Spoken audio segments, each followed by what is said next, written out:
99% പേരും പരാജയപ്പെടുന്നത് ഈ ഒരു വലിയ തെറ്റുകൊണ്ടാണ്. 99% പേർക്കും അറിയാത്ത ഒരു ജീവിത രഹസ്യം. നമസ്കാരം സുഹൃത്തുക്കളെ. നമ്മളിൽ പലരും വിജയിക്കാനാണ് ആഗ്രഹിക്കുന്നത്. പക്ഷേ ഒരിക്കലെങ്കിലും ചിന്തിച്ചിട്ടുണ്ടോ 99% പേരും എന്തുകൊണ്ടാണ് പരാജയപ്പെടുന്നതെന്ന്? അത് കഴിവില്ലായ്മ കൊണ്ടല്ല, പണമില്ലാത്തത് കൊണ്ടല്ല, അവസരമില്ലാതെ പോയതുകൊണ്ടുമല്ല. അവരുടെ പരാജയത്തിനുള്ള മുഖ്യ കാരണം കൺസിസ്റ്റൻസി ഇല്ലാതിരിക്കുക എന്നത് മാത്രമായിരുന്നു. അതെ, അത് തന്നെ, സ്ഥിരതയില്ലായ്മ. പലരും പലതും തുടങ്ങും. ഒരു പുതിയ പദ്ധതി, ഒരു പുതിയ ബിസിനസ് ഐഡിയ, ഒരു പുതിയ ഡയറ്റ്, ഒരു പഠനശീലം, ജിം, എന്തുതന്നെയായാലും ആദ്യ 3 ദിവസം ഫുൾ മൂഡിലായിരിക്കും. പക്ഷെ 4-ാം ദിവസം മോട്ടിവേഷൻ കുറയും. 14-ാം ദിവസം അതെന്തായിരുന്നെന്ന് പോലും മറക്കും. ശരിയല്ലേ?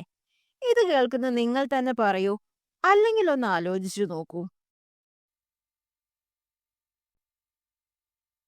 വിജയിക്കുന്നവരും പരാജയപ്പെടുന്നവരും തമ്മിലുള്ള ഏക വ്യത്യാസം എന്താണെന്ന് അറിയാമോ?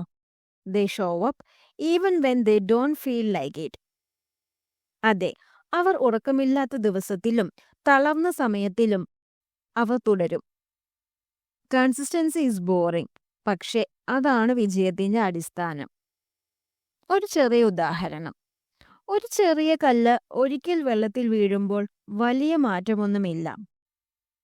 പക്ഷെ അതേ ചെറിയ കല്ല് വീണ്ടും വീണ്ടും ആ സെയിം പോയിന്റിൽ വീണാൽ വെള്ളത്തിലൊരാഴമുണ്ടാകും. സോ ഇനി ചോദ്യം നിങ്ങളോടാണ്. നിങ്ങൾ ഇതിൽ 99% വരുന്ന ആളുകളാണോ അതോ 1% വരുന്ന ആളുകളാണോ? നിങ്ങൾ തുടങ്ങുന്ന കാര്യങ്ങൾ പാതി വഴിയിൽ ഉപേക്ഷിക്കരുത്. ഓരോ ദിവസവും ചെറിയൊരു ചുവട് പോലും മുന്നോട്ട് വെച്ചാൽ നിങ്ങൾ നാളെയുടെ വിജയിയാണ്. പോയ ദിവസങ്ങളിൽ പരാജയപ്പെട്ടിട്ടുണ്ട് എന്നുണ്ടാകാം, പക്ഷെ ഇന്നിനെ നിങ്ങൾ കൈവിടരുത്. 99% ആളുകൾ കൺസിസ്റ്റന്റ് ആയിരുന്നില്ല എന്നതുകൊണ്ട് വിജയിച്ചില്ല. നിങ്ങൾ ആ 1% ആകൂ. തുടരൂ, പിന്നെയും തുടരൂ. വേറൊരു ദിവസമല്ല, ഇന്നാണ് തുടക്കമാകേണ്ടത്. അപ്പോൾ ഇന്ന് തന്നെ തുടങ്ങിക്കൊള്ളുക. എന്താ, റെഡിയല്ലേ? All the best. Thank you.